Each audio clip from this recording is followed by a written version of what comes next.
ദൈവനാമം മഹത്വപ്പെടുമാറാകട്ടെ. മലയിലെ പ്രസംഗം നമ്മൾ പല പ്രാവശ്യം ചിന്തിച്ചിട്ടുള്ളതും കേട്ടിട്ടുള്ളതും അതിൽ നിന്ന് പല സന്ദേശങ്ങൾ കേട്ടിട്ടുള്ളവരും പഠിച്ചിട്ടുള്ളവരുമാണ്. മലയിലെ പ്രസംഗത്തെ കുറിച്ച് കോട്ട് ഞാൻ ഇങ്ങനെയാണ് കേട്ടത്: The Sermon on the Mount is not a set of principles to be obeyed apart from identification with Jesus Christ. The Sermon on the Mount is a statement of the life we will live when the Holy Spirit is getting his way with us. ഗിരിപ്രഭാഷണം എന്നുള്ളത് യേശുക്രിസ്തുവുമായുള്ള യഥാർത്ഥ തിരിച്ചറിവ് കൂടാതെ അനുസരിക്കേണ്ട തത്വങ്ങളുടെ ഒരു വലിയ കൂട്ടമല്ല. പരിശുദ്ധാത്മാവ് നമ്മോടൊപ്പം വരുമ്പോൾ നാം ജീവിക്കാൻ പോകുന്ന ജീവിതത്തിന്റെ ഒരു പ്രസ്താവനയാണ് ഗിരിപ്രഭാഷണം. നമ്മൾ പലപ്പോഴും ചിന്തിച്ചിട്ടും വായിച്ചിട്ടും പഠിച്ചിട്ടുമുള്ള കാര്യം തന്നെയാണ് ഗിരിപ്രഭാഷണം അല്ലെങ്കിൽ സെർമൺ ഓൺ ദ മൗണ്ട് എന്നുള്ളത്. അതിനെക്കുറിച്ച് വീണ്ടും ഒരിക്കൽ കൂടെ നമ്മൾ ദൈവവചനത്തിന്റെ സന്നിധിയിൽ ഇരിക്കുമ്പോൾ മലയിലെ പ്രസംഗത്തെക്കുറിച്ച് ഏറ്റവും ശരിയായിട്ടുള്ള പ്രസക്തി ഇന്നത്തെ കാലത്തെ നമ്മുടെ ദൈനംദിന ജീവിതത്തെ കുറിച്ചാണോ അതോ ഭാവി കാലത്തെ കുറിച്ചാണോ എന്നുള്ളതിനെ കുറിച്ചൊക്കെയുള്ള ചർച്ചയും സന്ദേശവും നമുക്ക് ഏറ്റവും ശ്രദ്ധയോടെ കേൾക്കാം. അതിനു വേണ്ടിയിട്ട് ജോസു ഞങ്ങളെ ഏറ്റവും സ്നേഹത്തോടെ ആദരവോടെ ക്ഷണിക്കുന്നു. എല്ലാവർക്കും സ്നേഹവന്ദനം ആദ്യമായി അറിയിക്കുന്നു. ജീവനും ജീവിതവും എന്ന ഈ പഠന പരമ്പരയില് ദൈവവചനത്തിൽ നിന്ന് ഒരു പ്രാവശ്യം കൂടെ സംസാരിക്കുവാനുള്ള അവസരം ലഭിച്ചതിൽ ദൈവത്തെ ഞാൻ മഹത്വപ്പെടുത്തുന്നു. എല്ലാവരോടുമുള്ള പ്രത്യേക നന്ദിയും ഈ സമയത്ത് അറിയിക്കുന്നു. ഗിരിപ്രഭാഷണം മുന്നോട്ട് വയ്ക്കുന്ന ജീവിത രീതിയുടെ പ്രസക്തി ഈ കാലത്തിലോ ഭാവിയിലോ എന്നതാണ് നമ്മുടെ വിഷയം. യേശുക്രിസ്തുവിന്റെ ദീർഘമായിട്ടുള്ള പ്രഭാഷണങ്ങൾ പുതിയ നിയമത്തിൽ രേഖപ്പെടുത്തിയിട്ടുണ്ട്. പ്രത്യേകിച്ച് മത്തായിയുടെ സുവിശേഷത്തിൽ കർത്താവിന്റെ പല പ്രഭാഷണങ്ങളും രേഖപ്പെടുത്തിയിട്ടുണ്ട് എന്ന് നമുക്ക് മത്തായി സുവിശേഷം വായിക്കുകയും പഠിക്കുകയും ചെയ്യുമ്പോൾ മനസ്സിലാക്കാൻ കഴിയും. കർത്താവിന്റെ ദീർഘമായ പ്രഭാഷണങ്ങളിൽ ഏറ്റവും ആദ്യമായി രേഖപ്പെടുത്തിയിരിക്കുന്നത് കർത്താവിന്റെ ഗിരിപ്രഭാഷണമാണ്. മറ്റുള്ളവ 12 ശിഷ്യന്മാരുടെ ദൗത്യത്തെക്കുറിച്ച് 9-ാം അധ്യായത്തിൽ 35 മുതൽ 11-ാം അധ്യായത്തിന്റെ 1 വരെയുള്ള വാക്യങ്ങളിൽ പറയുന്ന ദീർഘമായ പ്രഭാഷണം കാണാം. 13-ാം അധ്യായം സ്വർഗരാജ്യത്തെ കുറിച്ചുള്ള ഉപമകളെ കുറിച്ച് പറയുന്ന ഒരു അധ്യായമാണ്. അതും വളരെ ദീർഘമായ ഒരു പ്രഭാഷണമാണ്. 18-ാം അധ്യായത്തില് വിനയം, കരുതൽ, ക്ഷമ എന്നിവയെ അടിസ്ഥാനമാക്കിയുള്ള കർത്താവിന്റെ പ്രസ്താവനകൾ കാണാം. 23-ാം അധ്യായത്തില് കപടഭക്തിയെ ശാസിച്ചുകൊണ്ട് കർത്താവ് പറയുന്ന പ്രഭാഷണം നമുക്ക് കാണാം. 24-25 അധ്യായങ്ങളിൽ ഒലിവുമല പ്രഭാഷണം നമുക്ക് കാണാം. യോഹന്നാന്റെ സുവിശേഷം നമ്മൾ വായിച്ചാൽ അതിന്റെ 13 മുതൽ 16 വരെയുള്ള അധ്യായങ്ങൾ അന്ത്യ അത്താഴത്തോട് ബന്ധപ്പെട്ട് മാളിക മുറിയിൽ വെച്ച് ശിഷ്യന്മാരോട് നടത്തിയ പ്രഭാഷണം നമുക്ക് കാണാം. ഈ പ്രഭാഷണങ്ങളെല്ലാം നമ്മൾ ശ്രദ്ധിച്ചാൽ ഇതൊക്കെ വളരെ നിസ്തുല്യമായ കർത്താവിന്റെ പ്രസംഗങ്ങളാണ്, കർത്താവിന്റെ പ്രഭാഷണങ്ങളാണ് എന്ന് നമുക്ക് മനസ്സിലാവും. എന്നാൽ ലോകത്തിലെ മഹാന്മാരെ പോലും കർത്താവായ യേശു ക്രിസ്തുവിലേക്കും അതുപോലെ ദൈവവചനമായിരിക്കുന്ന ബൈബിളിലേക്കും ആകർഷിച്ചിട്ടുള്ളത് ഗിരിപ്രഭാഷണമാണ് എന്ന് നമുക്ക് അറിയാം. ലോകത്തിലെ അനേക മഹാന്മാരെ ഈ ഗിരിപ്രഭാഷണം പല നിലയിലും സ്വാധീനിച്ചിട്ടുണ്ട് എന്നുള്ളത് ഒരു സത്യമാണ്. നമ്മുടെ ഭാരതത്തിലെ അനേക തത്വചിന്തകന്മാരും അതുപോലെ അനേക രാഷ്ട്രീയ നേതാക്കളും അങ്ങനെയുള്ള മഹാന്മാരായി അറിയപ്പെട്ടിട്ടുള്ള ധാരാളം ആളുകളെ ഗിരിപ്രഭാഷണം അവരുടെ ജീവിതത്തിൽ വളരെ സ്വാധീനിച്ചിട്ടുണ്ട്. രാജാറാം മോഹൻ റായിയെ കുറിച്ച് പറയുന്നത് ഗിരിപ്രഭാഷണം അദ്ദേഹം അങ്ങേയറ്റം ആദരിക്കുകയും ഗിരിപ്രഭാഷണത്തിലെ ഉപദേശങ്ങൾ സസൂക്ഷ്മം പഠിക്കുകയും ചെയ്ത ഒരു വ്യക്തി എന്ന നിലയിലാണ് അദ്ദേഹത്തെക്കുറിച്ച് ചരിത്രം പറയുന്നത്. യേശുവിൻ്റെ സദാചാര നിയമം എന്നൊരു മനോഹരമായിരിക്കുന്ന ഗ്രന്ഥം തന്നെ അദ്ദേഹം രചിച്ചിട്ടുണ്ട്.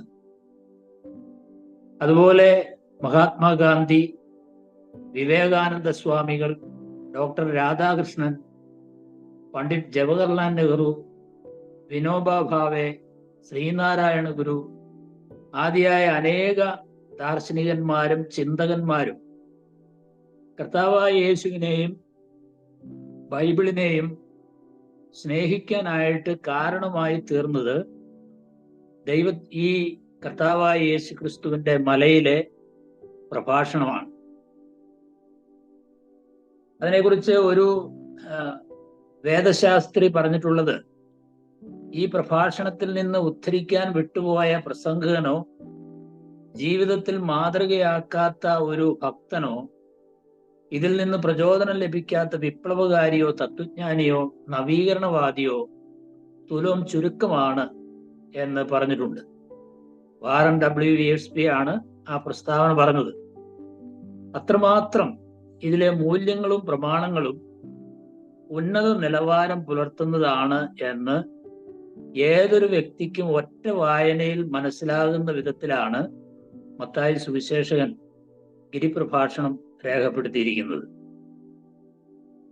കർത്താവായ യേശു ക്രിസ്തുവിനെ വേണ്ട വിധം അറിയാത്തവർക്ക് അവരുടെ ജീവിതത്തിൽ വലിയ പ്രചോദനമായി തീർന്നിട്ടുണ്ട് ഈ ഗിരിപ്രഭാഷണമെങ്കിൽ, യേശു ക്രിസ്തുവിന്റെ ശിഷ്യന്മാരായിരിക്കുന്ന നമുക്ക് ഗിരിപ്രഭാഷണം എത്രമാത്രം പ്രചോദനമായിരിക്കണം എന്നത് ഗിരിപ്രഭാഷണത്തെക്കുറിച്ച് പഠിക്കുകയും ചിന്തിക്കുകയും ഒക്കെ ചെയ്തപ്പോൾ എൻ്റെ മനസ്സിലേക്ക് വന്ന ഒരു കാര്യമാണ്. ഗിരിപ്രഭാഷണത്തിലെ ജീവിത രീതി അവലംബിക്കുന്ന ഒരു മനുഷ്യനെ കുറിച്ച് നമുക്ക് പറയാവുന്ന കാര്യം, യേശുക്രിസ്തുവിനെ പോലെയുള്ള ഒരു വ്യക്തി എന്ന നിലയിലാണ് നമുക്ക് പറയാവുന്നത്. ഒരർത്ഥത്തിൽ പറഞ്ഞാൽ ഗിരിപ്രഭാഷണത്തിൽ കർത്താവ് പറഞ്ഞിട്ടുള്ള എല്ലാ കാര്യങ്ങളും തൻ്റെ സ്വഭാവത്തിന്റെ ഒരു വെളിപ്പെടുത്തലാണ്, തൻ്റെ ജീവിതത്തിന്റെ ഒരു വെളിപ്പെടുത്തലാണ്. കർത്താവ് കേവലം കുറെ ഉപദേശങ്ങളും പ്രമാണങ്ങളും കൽപ്പനകളും ഒക്കെ ശ്രോതാക്കളുടെ മുൻപിൽ വയ്ക്കുകയായിരുന്നില്ല. യേശുക്രിസ്തുവിന്റെ ജീവിതത്തിന്റെ സ്വഭാവത്തിന്റെ ഒരു അനാവരണമാണ് യഥാർത്ഥത്തിൽ ഗിരിപ്രഭാഷണം എന്ന് നമുക്ക് മനസ്സിലാക്കാനായിട്ട് കഴിയുന്നതാണ്.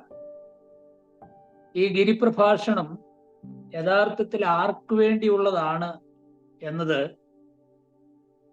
ആ വേദഭാഗത്തെക്കുറിച്ച് ധ്യാനിക്കുകയും പഠിക്കുകയും ചെയ്യുന്ന ഏതൊരു വ്യക്തിയുടെയും മനസ്സിൽ വരുന്ന ഒരു ചോദ്യമാണ്.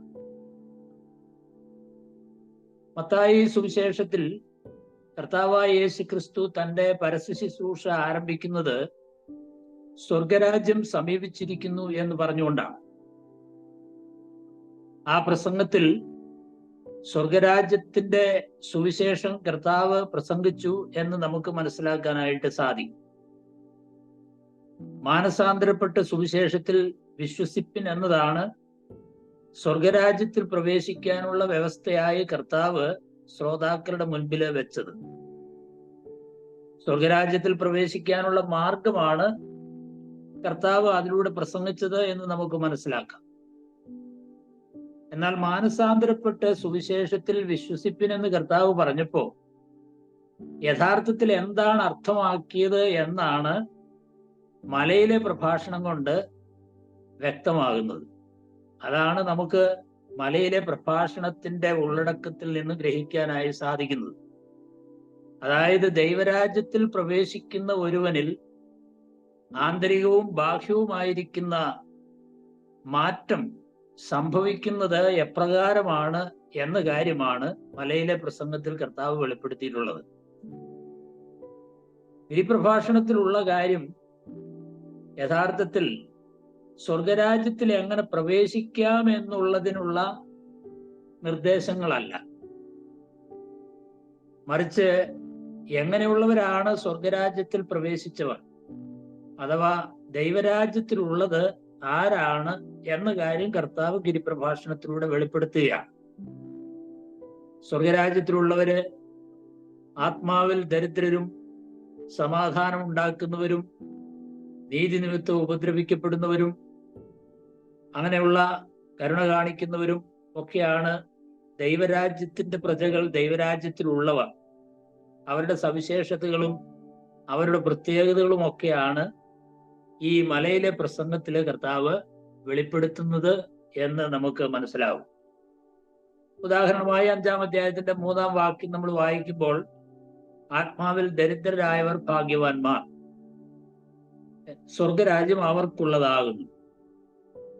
അതിന്റെ 9-ാമത്തെ വാക്യത്തില്, 5-ാം അധ്യായത്തിന്റെ 9-ാമത്തെ വാക്യത്തിൽ നമ്മൾ വായിക്കുന്നത്, സമാധാനം ഉണ്ടാക്കുന്നവർ ഭാഗ്യവാന്മാർ, അവർ ദൈവത്തിന്റെ പുത്രന്മാരെന്ന് വിളിക്കപ്പെടും. 10-ാം വാക്യം, നീതിനിമിത്തം ഉപദ്രവിക്കപ്പെടുന്നവർ ഭാഗ്യവാന്മാർ, സ്വർഗരാജ്യം അവർക്കുള്ളതാണ്. അതുപോലെ 20-ാം വാക്യം, നിങ്ങളുടെ നീതി ശാസ്ത്രിമാരുടെയും പരീശന്മാരുടെയും നീതിയെ കവിയുന്നില്ലെങ്കിൽ നിങ്ങൾ സ്വർഗരാജ്യത്തിൽ കടക്കയില്ല. 45-ാം വാക്യം, സ്വർഗസ്ഥനായ നിങ്ങളുടെ പിതാവിന് പുത്രന്മാരായി തീരേണ്ടതിന് തന്നെ. അപ്പോ അവിടെ പറയുന്നതായിരിക്കുന്ന കാര്യങ്ങൾ ശ്രദ്ധിച്ചാൽ, കർത്താവ് ഒരു വലിയ ജനക്കൂട്ടത്തോടാണ് സംസാരിക്കുന്നത് എങ്കിലും പ്രത്യേകമായി ശിഷ്യന്മാരെ അഭിസംബോധന ചെയ്തുകൊണ്ടാണ് കർത്താവ് സംസാരിക്കുന്നത്. 5-ാം അധ്യായത്തിന്റെ 1-2 വാക്യങ്ങൾ വായിച്ചാൽ നമുക്കത് മനസ്സിലാകും. മാത്രമല്ല, ശിഷ്യന്മാരോട് എന്ന നിലയിൽ നിങ്ങൾ എന്ന പ്രയോഗം ആവർത്തിച്ചാവർത്തിച്ച് മലയിലെ പ്രസംഗത്തിൽ ഉപയോഗിച്ചിരിക്കുന്നത് നമുക്ക് കാണാം. ഇത് മലയിലെ പ്രസംഗം എന്നുള്ളത് രക്ഷിക്കപ്പെടാത്ത ആളുകളെ ഉദ്ദേശിച്ച് കർത്താവ് പറഞ്ഞിട്ടുള്ള കാര്യമല്ല. ദൈവരാജ്യത്തിന്റെ പ്രജകളായി തീർന്നവരുടെ ഭരണഘടനയാണ്. ദൈവരാജ്യത്തിൽ പ്രജകളായി തീർന്ന ആളുകളുടെ സ്വഭാവത്തിലും പ്രവർത്തനങ്ങളിലും സംഭവിക്കുന്നതായ രൂപാന്തരത്തെ സംബന്ധിച്ചാണ് പറഞ്ഞിട്ടുള്ളത്. ദൈവരാജ്യത്തിൽ പ്രവേശിച്ചവർ ഇങ്ങനെ ആയിരിക്കും. കർത്താവായ യേശു ക്രിസ്തുവിനെ രാജാവായി അംഗീകരിച്ച പ്രജകൾക്ക് ആ രാജാവിന്റെ ഭരണത്തിന് കീഴിൽ എങ്ങനെ ജീവിക്കണം എന്ന് ചൂണ്ടിക്കാട്ടുന്ന നിയമങ്ങളുടെയും തത്വങ്ങളുടെയും ഒക്കെ ഒരു വിശദീകരണമാണ് യഥാർത്ഥത്തിൽ ഈ മലയിലെ പ്രസംഗത്തിലെ കർത്താവ് പറയുന്നത് എന്ന് നമുക്ക് കാണാം. അത് ഭൂത വർത്തമാന ഭാവി വ്യത്യാസമില്ലാതെ യേശു ക്രിസ്തുവിനെ രാജാവായി അംഗീകരിക്കുന്ന സകലർക്കും വേണ്ടിയുള്ളതാണ് എന്ന് നമുക്ക് അതിൽ നിന്ന് ഗ്രഹിക്കാനായിട്ട് സാധിക്കും. മത്തായി സുവിശേഷകൻ യേശു ക്രിസ്തുവിനെ രാജാവായിട്ടുള്ള മശിഹ എന്ന നിലയിൽ, യഹൂദന്മാരുടെ രാജാവായ മശിഹ എന്ന നിലയിലാണ് അവതരിപ്പിക്കാനായിട്ട് ശ്രമിക്കുന്നത്. കർത്താവ് രാജാവാണെങ്കിൽ ആ രാജ്യത്തിന്റെ നിയമങ്ങളും പ്രമാണങ്ങളും എന്താണ് എന്ന് കർത്താവ് മലയിലെ പ്രസംഗത്തിലൂടെ വിശദീകരിക്കുകയാണ്. യേശുക്രിസ്തു ഭൂമിയിലായിരുന്നപ്പോൾ അത് ശിഷ്യന്മാർക്ക് ബാധകമായിട്ടുള്ള നിയമങ്ങളാണ്. ഇന്ന് യേശു സ്വർഗത്തിൽ വാഴുന്നതിനാൽ അവനെ രാജാവായി ഹൃദയത്തിൽ വാഴിക്കുന്ന സകലർക്കുമുള്ളതായിരിക്കുന്ന നിയമങ്ങളാണ്. ഭാവിയിലെ മഹാപീഡന കാലത്തോ സഹസ്രാബ്ദത്തിലോ ഒക്കെ ഉള്ള സകല വിശുദ്ധന്മാർക്കും ബാധകമായിരിക്കുന്ന നിയമങ്ങളാണ് മലയിലെ പ്രസംഗത്തിൽ കർത്താവ് പറഞ്ഞിട്ടുള്ളതായ പ്രസ്താവനകൾ. അപ്പൊ ഗിരിപ്രഭാഷണം എന്ന് പറയുന്നത് ഭൂതകാലത്തിലോ വർത്തമാനകാലത്തിലോ ഭാവി കാലത്തിലോ ഉള്ള യഹൂദന്മാർക്ക് മാത്രമുള്ളതാണ് എന്ന ഒരു ഉപദേശം പൊതുവെ പലരും നൽകാറുണ്ട്. എന്നാൽ അങ്ങനെ ഒരു ഉപദേശം പഠിപ്പിക്കുന്നത് യുക്തിക്ക് നിരക്കുന്ന ഒരു കാര്യമല്ല. രക്ഷിക്കപ്പെട്ട യഹൂദന്മാർക്ക് മാത്രമുള്ള നിയമങ്ങളാണ് കർത്താവ് പറയുന്നത് എന്ന് പറയാൻ കഴിയില്ല. ക്രിസ്തുവിന്റെ ശിഷ്യന്മാർക്ക് വേണ്ടിയുള്ളതാണ് എന്ന് പറയുന്നതായിരിക്കും ഏറ്റവും ശരിയായിട്ടുള്ള കാര്യം.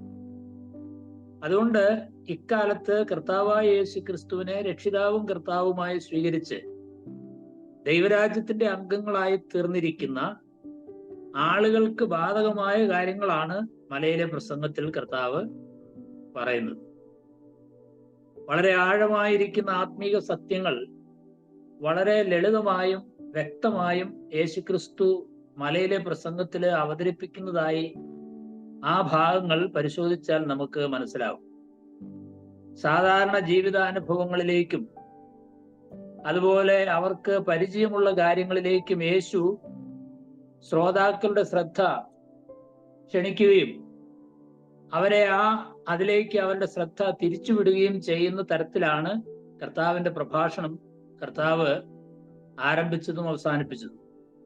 അതുകൊണ്ട് ദൈവിക മാർഗത്തിൽ ഒരു നല്ല ജീവിതം നയിക്കാൻ ആഗ്രഹിക്കുന്നവർക്ക് യേശുക്രിസ്തു പറഞ്ഞതായിരിക്കുന്ന മലയിലെ പ്രസംഗം ശരിയായ നിലയിൽ മനസ്സിലാക്കാനും ജീവിതത്തിൽ പ്രായോഗികമാക്കാനും സാധിക്കുന്ന കാര്യങ്ങൾ തന്നെയാണ്.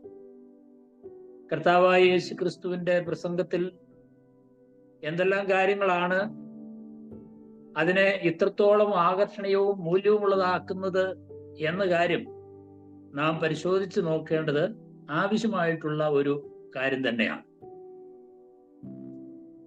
ഈ പുസ്തകത്തിൽ നമ്മൾ വായിക്കുമ്പോൾ ഇതിന്റെ ഉള്ളടക്കത്തിൽ നിന്ന് ചില കാര്യങ്ങൾ പൊതുവെ പറയാനാണ് ഞാൻ ആഗ്രഹിക്കുന്നത്. കർത്താവായ യേശു ക്രിസ്തുവിനെ രക്ഷകനും കർത്താവുമായി സ്വീകരിച്ച് രക്ഷിക്കപ്പെട്ട കർത്താവിന്റെ കാൽച്ചുവടുകളെ പിൻപറ്റുന്നതായിരിക്കുന്ന ശിഷ്യന്മാരെ സംബന്ധിച്ച് അവർക്ക് ബാധകമായിട്ടുള്ള നിയമങ്ങളും പ്രമാണങ്ങളും എന്ന നിലയിൽ ഈ വേദഭാഗത്ത് നമുക്ക് പ്രാധാന്യമർഹിക്കുന്ന വിഷയങ്ങളാണ് ഉള്ളത് എന്നുള്ളത് കൊണ്ട് ഈ വേദഭാഗത്തിന്റെ അടിസ്ഥാനത്തിൽ കർത്താവ് പറയുന്ന കാര്യങ്ങൾ എന്തൊക്കെയാണ് എന്ന് നമുക്ക് ചുരുക്കമായിട്ട് പരിശോധിക്കുവാൻ ആഗ്രഹിക്കുക. ഇവിടെ പറയുമ്പോൾ കർത്താവ് തന്റെ പ്രസംഗം ആരംഭിക്കുന്നത് ഒരു ഭാഗ്യവർണ്ണനയോടുകൂടെയാണ് ആരംഭിക്കുന്നത്. കർത്താവ് ആ നിലയിലാണ് തന്റെ പ്രസംഗം ആരംഭിക്കുന്നത് എന്ന് നമുക്ക് കാണാം. കർത്താവായ യേശു ക്രിസ്തുവിന്റെ രാജ്യത്തിലെ ഒരു മാതൃക പൗരനെ കുറിച്ചാണ് യഥാർത്ഥത്തില് കർത്താവ് അവിടെ പറയുന്നത്. അവിടെ വിവരിക്കുകയും അതുപോലെ തന്നെ അംഗീകരിക്കുകയും ചെയ്യുന്ന ഗുണവിശേഷങ്ങൾ ലോകം വിലമതിക്കുന്നതിൽ നിന്നും വളരെ വ്യത്യസ്തവും തികച്ചും അതിൽ നിന്ന് അതിന് എതിരുമായിട്ടുള്ള കാര്യങ്ങളാണ് എന്ന് നമുക്ക് പറയാനായിട്ട് സാധിക്കും. A.W. ടോസർ എന്ന് പറയുന്ന ദൈവദാസൻ അതിനെക്കുറിച്ച് പറഞ്ഞത്, ഗിരിപ്രഭാഷണത്തെ തലതിരിച്ച് അവതരിപ്പിക്കുന്ന പക്ഷം അത് സ്വാഭാവിക മനുഷ്യവർഗത്തിന്റെ ജീവിതചര്യകളുടെ കൃത്യവും വ്യക്തവുമായ വിശദീകരണമായിരിക്കും. ഇതാണ് മനുഷ്യവർഗം എന്ന് ഒരാൾ വ്യാഖ്യാനിച്ചാൽ അതിനെ നിഷേധിക്കാൻ ആർക്കും കഴിയുകയില്ല. എന്ന് പറഞ്ഞാൽ അതിന്റെ അർത്ഥം ലോകത്തിലെ മനുഷ്യർ സാധാരണ നിലയിൽ ജീവിക്കുന്നതിൽ നിന്ന് വളരെ വ്യത്യസ്തമായിട്ടുള്ള ആശയങ്ങളാണ് കർത്താവ് ഈ മലയിലെ പ്രസംഗത്തിൽ പറയുന്നത്. പ്രത്യേകിച്ച് ഭാഗ്യവർണ്ണനയെ കുറിച്ച് പറയുന്ന ഭാഗം പരിശോധിച്ചാൽ നമുക്കത് മനസ്സിലാക്കാൻ കഴിയുന്ന ഒരു കാര്യമാണ്. കർത്താവിന്റെ പ്രഭാഷണം ആരംഭിക്കുമ്പോൾ തന്നെ എല്ലാവരും സന്തോഷമുള്ളവരായിരിക്കാൻ, സന്തുഷ്ടരായിരിക്കാൻ ആഗ്രഹിച്ചുകൊണ്ടാണ് കർത്താവ് തന്റെ പ്രസംഗം ആരംഭിക്കുന്നത് എന്ന് നമുക്കറിയാം. അത് മനസ്സിലാക്കിക്കൊണ്ട് തന്നെയാണ് ആരാണ് ശരിക്കും സന്തോഷമുള്ളവർ, ഭാഗ്യവാന്മാർ, സന്തുഷ്ടരായിരിക്കുന്ന മനുഷ്യർ ആരാണ് എന്ന കാര്യം കർത്താവ് വിശദീകരിക്കാനായിട്ട് ആ ഭാഗങ്ങൾ ഉപയോഗിക്കുകയാണ് ചെയ്യുന്നത്. അത് കേൾവിക്കാരുടെ താല്പര്യത്തെ തീർച്ചയായിട്ടും ഉണർത്തുന്ന ഒരു ആരംഭമായിരുന്നു കർത്താവിന്റെ പ്രസംഗത്തിന്റെ ആരംഭം എന്ന് നമുക്ക് മനസ്സിലാക്കാം. എന്നാൽ കർത്താവ് പറഞ്ഞതായിരിക്കുന്ന കാര്യങ്ങളിൽ ചിലതൊക്കെ അവർക്ക് ചിന്താക്കുഴപ്പങ്ങൾ ഉണ്ടാക്കുന്ന കാര്യങ്ങളും ആയിരുന്നു എന്നുള്ളത് ആ വേദഭാഗങ്ങൾ മനസ്സിലാക്കുമ്പോൾ നമുക്ക് ഗ്രഹിക്കാനായിട്ട് സാധിക്കും. ഭാഗ്യവാന്മാരെന്ന് പറഞ്ഞപ്പോ യേശുക്രിസ്തു എന്താണ് യഥാർത്ഥത്തിൽ അർത്ഥമാക്കിയത്? വെറുതെ കളിച്ച് ചിരിച്ച് ഉല്ലസിക്കുന്നതിനെ കുറിച്ചല്ല, സന്തോഷിക്കുന്നവരെ കുറിച്ചല്ല. ശരിക്കുള്ള സന്തോഷം ആളുകളുടെ ഉള്ളിൽ നിന്ന് വരേണ്ടതാണ്. ആ അർത്ഥത്തിലാണ് കർത്താവ് അനുഗ്രഹീതർ, സന്തോഷവാന്മാർ, ഭാഗ്യവാന്മാർ എന്ന ആശയം അവിടെ ഉപയോഗിച്ചിരിക്കുന്നത്. ജീവിതത്തിൽ യഥാർത്ഥ സംതൃപ്തിയും ചാരിതാർത്ഥ്യവും ഉണ്ടാക്കുന്ന കാര്യങ്ങളാണ് കർത്താവ് അതിൽ ഉൾപ്പെടുത്തിയിരിക്കുന്നതെന്ന് നമുക്ക് പരിശോധിച്ചാൽ മനസ്സിലാക്കാനായിട്ട് സാധിക്കും. ഈ ഭാഗ്യവർണ്ണനയെ കുറിച്ച് കർത്താവ് പറയുന്ന ചില കാര്യങ്ങള് നമുക്ക് നോക്കാം. കർത്താവ് പറഞ്ഞത് ആത്മാവിൽ ദരിദ്രരായവർക്കുള്ള അനുഗ്രഹത്തെ കുറിച്ചാണ് ആദ്യം പറയുന്നത്. അവിടെ കർത്താവ് പറയുമ്പോൾ ഉദ്ദേശിക്കുന്ന ആശയം സ്വന്തം നിസ്സഹായ അവസ്ഥയെ അംഗീകരിച്ച് ദൈവത്തിന്റെ സർവശക്തിയിൽ ശരണപ്പെടുന്നവരാണ് ആത്മാവിൽ ദരിദ്രരായിരിക്കുന്ന ആളുകൾ. എന്ന് പറഞ്ഞാൽ ആത്മീക പോരായ്മകളെ കുറിച്ച് ബോധവാന്മാരും അതിന് പരിഹാരം ദൈവത്തിൽ കണ്ടെത്തുന്നവരുമായിരിക്കുന്ന ആളുകളാണ്. യഥാർത്ഥത്തില് ദൈവരാജ്യത്തിൽ പ്രവേശിക്കാനുള്ള ഒരു മാർഗം എന്നതിനേക്കാൾ ഉപരി ദൈവരാജ്യത്തിന്റെ അംഗങ്ങളായിരിക്കുന്ന ആളുകൾ അങ്ങനെയുള്ളവരായിരിക്കും എന്ന ആശയത്തിലാണ് കർത്താവ് അത് പറയുന്നതെന്ന് ഞാൻ പ്രാരംഭത്തിൽ തന്നെ സൂചിപ്പിച്ചു. ദൈവരാജ്യത്തിലുള്ളവർ അങ്ങനെ ആയിരിക്കും. ദൈവത്തിന്റെ സർവശക്തിയിൽ ആശ്രയിച്ച് ആത്മീകമായിരിക്കുന്ന പോരായ്മകളെ എല്ലാം പരിഹരിച്ച് ജീവിക്കുന്നവരായ ആളുകളാണ് യഥാർത്ഥത്തിൽ ഭാഗ്യവാന്മാരായിരിക്കുന്ന ആളുകൾ. ആ ഒരു അർത്ഥത്തിലാണ് കർത്താവ് പറയുന്നത്. അതുപോലെ ദുഃഖിക്കുന്നവർ ഭാഗ്യവാന്മാർ എന്ന് കർത്താവ് പറഞ്ഞു. യേശുക്രിസ്തുവിലുള്ളതായിരിക്കുന്ന കൂട്ടായ്മ മൂലം ഒരു വ്യക്തി ലോകത്തിൽ അനുഭവിക്കേണ്ടി വരുന്ന വൈവിധ്യമാർന്ന ദുഃഖങ്ങളെ കുറിച്ച് കർത്താവ് മനസ്സിൽ വെച്ചുകൊണ്ടാണ് അത് പറയുന്നത്. ദൈവരാജ്യത്തിന്റെ പ്രജകളായിരിക്കുന്നവർ ഈ ലോകത്തിൽ പലതരത്തിലുള്ളതായിരിക്കുന്ന ദുഃഖത്തിന്റെ അനുഭവത്തിലൂടെയും കടന്നു പോകേണ്ടതായിട്ട് വരും. എന്നാൽ അവർ ഭാഗ്യവാന്മാരായിരിക്കുന്ന ആളുകളാണ്. ഹൃദയത്തിൽ ക്രിസ്തു വസിക്കുന്ന വ്യക്തിക്ക് പാപവും അതുപോലെ ലോകവും മൂലമൊക്കെ ഉണ്ടാകുന്നതായിരിക്കുന്ന പലതരത്തിലുള്ള പ്രതികൂലങ്ങളും പ്രതിസന്ധികളും മൂലം അവർ ദുഃഖത്തിന്റെ അനുഭവത്തിലൂടെ കടന്നു പോകുന്ന സാഹചര്യങ്ങൾ ഉണ്ടാവും. എന്നാൽ അവർ ഭാഗ്യവാന്മാരാണ്. സ്വന്തം പാപത്തെക്കുറിച്ചുള്ള ദുഃഖമായിരിക്കാം, ലോകം രക്ഷകനെ തിരസ്കരിക്കുന്നത് കൊണ്ടുള്ള ദുഃഖമായിരിക്കാം, ദൈവരാജ്യത്തിൽ നഷ്ടപ്പെട്ടു പോയതായിരിക്കുന്ന ആത്മാക്കളെ കുറിച്ചുള്ള ദുഃഖമായിരിക്കാം. അങ്ങനെയുള്ള ദുഃഖങ്ങളെ കുറിച്ചൊക്കെയാണ് കർത്താവ് പറയുന്നത്. അങ്ങനെയുള്ള ദുഃഖങ്ങൾ യഥാർത്ഥത്തിൽ കർത്താവിന്റെ ശിഷ്യന്മാർക്ക് സ്വാഭാവികമായിട്ടും ഉണ്ടാവും. അവര് ഭാഗ്യവാന്മാരായിരിക്കുന്ന ആളുകളാണ്. സൗമ്യതയുള്ളവരെ കുറിച്ച് കർത്താവ് പറഞ്ഞു. സ്വാഭാവികമായി ഒരുപക്ഷെ ഇവർ ക്ഷിപ്രകോപികളും ക്രൂരന്മാരും ഗർഭിഷ്ഠന്മാരും ഒക്കെ ആയിരിക്കും. എന്നാൽ ദൈവരാജ്യത്തിലെ പ്രജ എന്ന നിലയിൽ ദൈവശക്തിയിലും ദൈവത്തിന്റെ നിയന്ത്രണത്തിലും ഒരു വ്യക്തി വരുമ്പോൾ അവർ സൗമ്യതയുള്ളവരായിട്ട് മാറും. കർത്താവിന്റെ ശിഷ്യന്മാരുടെ ഒരു പ്രത്യേകത ഏതാണ്? അവർ സൗമ്യതയുള്ള ആളുകളായിട്ട് തീരും. സൗമ്യനായിരിക്കുന്ന വ്യക്തി ആ വ്യക്തിയുടെ സ്വന്തം കാര്യത്തിൽ മാന്യനും ലളിതമാനസനും ഒക്കെ ആയിരിക്കുമ്പോൾ ദൈവിക കാര്യത്തിലും മറ്റുള്ളവർക്ക് നീതി ലഭിക്കുന്നതിലും ഒക്കെ വളരെ ശക്തനായിരിക്കുന്ന ഒരു വ്യക്തിയായിരിക്കും. സൗമ്യത എന്ന് പറഞ്ഞാൽ തന്നെ യഥാർത്ഥത്തിൽ നമുക്കുള്ളതായ ശക്തിയെ നിയന്ത്രണ വിധേയമായി ഉപയോഗിക്കാൻ കഴിയുന്ന കഴിവിനാണ് സൗമ്യത എന്ന് പറയുന്നത്. മറ്റുള്ളവർക്ക് പ്രയോജനകരമായ നിലയിൽ ജീവിക്കാനായിട്ട് അവർക്ക് സാധിക്കും. സൗമ്യതയുള്ള ആളുകള് ആയിരിക്കും എന്നാണ്. അവർ ഭൂമിയെ അവകാശമാക്കും. അവരാണ് ലോകത്തെ സ്വാധീനിക്കുന്നവരായ ആളുകൾ. നീതിക്ക് വിശന്ന് ദാഹിക്കുന്നവരെ കുറിച്ച് കർത്താവ് പറഞ്ഞു. സ്വന്തം ജീവിതത്തിൽ നീതി വിളങ്ങി കാണുവാനുള്ള വലിയ ആഗ്രഹം ദൈവരാജ്യത്തിന്റെ പ്രജകൾക്ക് ഉണ്ടാകും. അതിനുള്ളതായിരിക്കുന്ന വലിയൊരു ദാഹം, അടങ്ങാത്ത ഒരു വിശപ്പ് അവർക്ക് അനുഭവപ്പെടുമെന്നാണ്. സമൂഹത്തില് വിശ്വസ്തതയും പരമാർത്ഥതയും ന്യായവും ഒക്കെ നിറഞ്ഞു കാണാനുള്ള തീവ്രമായിട്ടുള്ള ആഗ്രഹമുള്ളവരാണ് ദൈവരാജ്യത്തിന്റെ പ്രജകളായിരിക്കുന്നവർ. കർത്താവിന്റെ ശിഷ്യന്മാർ അങ്ങനെയുള്ളവരായിരിക്കുമെന്നാണ്. കരുണയുള്ളവർ, കർത്താവിന്റെ ശിഷ്യന്മാർ കരുണയുള്ളവരാണ്. ക്രിയാത്മകമായി വളരെ ആർദ്രതയും മനസ്സലിവും പ്രകടമാക്കുന്നവരാണ് കർത്താവിന്റെ ശിഷ്യന്മാര്. ശിക്ഷ അർഹിക്കുന്നവർക്ക് അത് നൽകാതിരിക്കുന്നതാണ് യഥാർത്ഥത്തിൽ കരുണയെന്ന് പറയുന്നത്. വിശാലമായ അർത്ഥത്തിൽ മറ്റുള്ളവരെ സഹായിക്കാനായിട്ട് മനസ്സുള്ള വ്യക്തി എന്ന നിലയിലാണ്. സ്വയസഹായം, മറ്റാരിൽ നിന്നും സഹായം ലഭിക്കാത്തവരെ അല്ലെങ്കിൽ സ്വയം ആ നിലയിൽ സഹായം അർഹിക്കുന്ന ആളുകൾക്ക് സഹായം നൽകുക, അങ്ങനെ സഹായിക്കുന്നവരായ ആളുകൾ, മറ്റുള്ളവരെ അവരുടെ എല്ലാ ആവശ്യങ്ങളിലും സഹായിക്കാനുള്ള മനസ്സ്, അതാണ് കരുണയുള്ളവരായിരിക്കുന്ന ആളുകളുടെ സവിശേഷത. ക്രിസ്തുവിന്റെ ശിഷ്യന്മാർക്ക് ആ നിലയിലുള്ള പ്രത്യേകതകൾ ഉള്ളവരായിരിക്കും. ഹൃദയശുദ്ധിയുള്ളവരായിരിക്കും എന്ന് പറഞ്ഞു. ഹൃദയശുദ്ധി എന്ന് പറഞ്ഞാല് സമ്മിശ്രമായിരിക്കുന്ന ഉദ്ദേശങ്ങൾ ഇല്ലാത്തവർ, ചിന്തകൾ വിശുദ്ധമായിരിക്കുന്നവർ, മനസാക്ഷി കുറ്റമറ്റതായിരിക്കുന്നവർ, അങ്ങനെയുള്ള ഒരു അവസ്ഥയിൽ ജീവിക്കുന്നവരായിരിക്കുന്ന ആളുകൾ, അവരായിരിക്കും യഥാർത്ഥത്തിൽ ക്രിസ്തുവിന്റെ രാജ്യത്തിലെ പ്രജകൾ, ക്രിസ്തുവിന്റെ ശിഷ്യന്മാർ. അങ്ങനെയുള്ളവരാണ്. ദൈവരാജ്യത്തിന്റെ പ്രജകൾക്കുള്ള പ്രത്യേകതകൾ അതൊക്കെയാണ്. സമാധാനം ഉണ്ടാക്കുന്നവർ ഭാഗ്യവാന്മാരാന്ന് പറഞ്ഞു.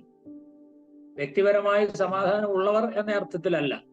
സമാധാനം സംജാതമാക്കുവാൻ ക്രിയാത്മകമായി പ്രവർത്തിക്കുന്നവരായിരിക്കുന്ന ആളുകളെ കുറിച്ചാണ് പറയുന്നത്. വലിയൊരു യുദ്ധം, വലിയൊരു ഭിന്നത, അതൊക്കെ മുൻകൂട്ടി കണ്ട് പ്രതിവിധി നിർദ്ദേശിക്കുവാനും അങ്ങനെയുള്ള ഒരു യുദ്ധ അന്തരീക്ഷത്തെ ശാന്തമായി സമാധാനമായ അന്തരീക്ഷത്തിലേക്ക് കൊണ്ടുവരാനും ഒക്കെ കഴിയുന്നവരായിരിക്കുന്ന ആളുകൾ അവർ ദൈവപുത്രന്മാരെന്ന് വിളിക്കപ്പെടുമെന്നാണ്. എന്ന് പറഞ്ഞാൽ ദൈവപുത്രന്മാരുടെ ലക്ഷണം അതാണ്. സമാധാനം ഉണ്ടാക്കിയാൽ അവർ ദൈവപുത്രന്മാരാകും എന്ന അർത്ഥത്തിലല്ല. ദൈവപുത്രന്മാരായിരിക്കുന്നവരുടെ സവിശേഷത അതാണ്. ദൈവമക്കളാകാനുള്ള മാർഗമല്ല, ദൈവമക്കൾ എന്ന് സ്വയം അതിലൂടെ തെളിയിക്കപ്പെടുകയാണ് ചെയ്യുന്നത്. സമാധാനം ഉണ്ടാക്കുന്നവരാണ് കർത്താവിന്റെ ശിഷ്യന്മാരായിരിക്കുന്ന ആളുകൾ. ഉപദ്രവിക്കപ്പെടുന്നവർ ഭാഗ്യവാന്മാരാന്ന് പറഞ്ഞു.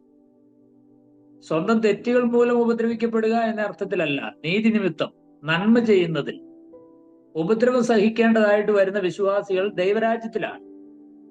ഹൃദയപരമാർത്ഥതയിൽ നീതിപൂർവമായ ജീവിതത്തെ ലോകത്തിലുള്ള ആളുകള് പലപ്പോഴും വെറുക്കാനുള്ള സാധ്യതയുണ്ട്. കാരണം അത് അവരുടെ ജീവിതത്തിലെ അനീതിയെ തുറന്നു കാണിക്കുന്ന ഒരു ജീവിതമായിരിക്കും. അപ്പോ നീതി നിമിത്തം ഉപദ്രവിക്കപ്പെടുന്നവരായിരിക്കുന്ന ആളുകൾ അന്യായത്തിനെതിരെ, അനീതിക്കെതിരെ വിരൽ ചൂണ്ടുകയും ശബ്ദമുയർത്തുകയും ചെയ്യുന്നവരാണ് ദൈവരാജ്യത്തിന്റെ പ്രജകൾ എന്ന് പറയുന്നത്. അത് വിശ്വാസം സംബന്ധിച്ച കാര്യമാകാം, പ്രായോഗിക ജീവിതം സംബന്ധിച്ച കാര്യമാകാം. അപ്പൊ ഈ വിഷയങ്ങളിൽ ഒക്കെ നീതി പ്രവർത്തിക്കുന്നവരായ ആളുകൾ, കർത്താവിന്റെ നാമനിമിത്തം പീഡ അനുഭവിക്കേണ്ടി വരുന്നവർ ഭാഗ്യവാന്മാരാണ്. നീതി നിമിത്തം ഉപദ്രവിക്കപ്പെടുന്നവർ എന്ന് പറയുന്നതിൽ നിന്ന് അല്പം വ്യത്യാസം അതിനുണ്ട്. കർത്താവായ യേശു ക്രിസ്തുവിനോടുള്ള ബന്ധവും സമർപ്പണവും നിമിത്തം ലോകം അങ്ങനെയുള്ള വിശ്വാസികളെ പീഡിപ്പിക്കും, കർത്താവിന്റെ ശിഷ്യന്മാരെ പീഡിപ്പിക്കും. ചരിത്രത്തില് അത് തെളിയിച്ചിട്ടുണ്ടെന്ന് നമുക്കറിയാം.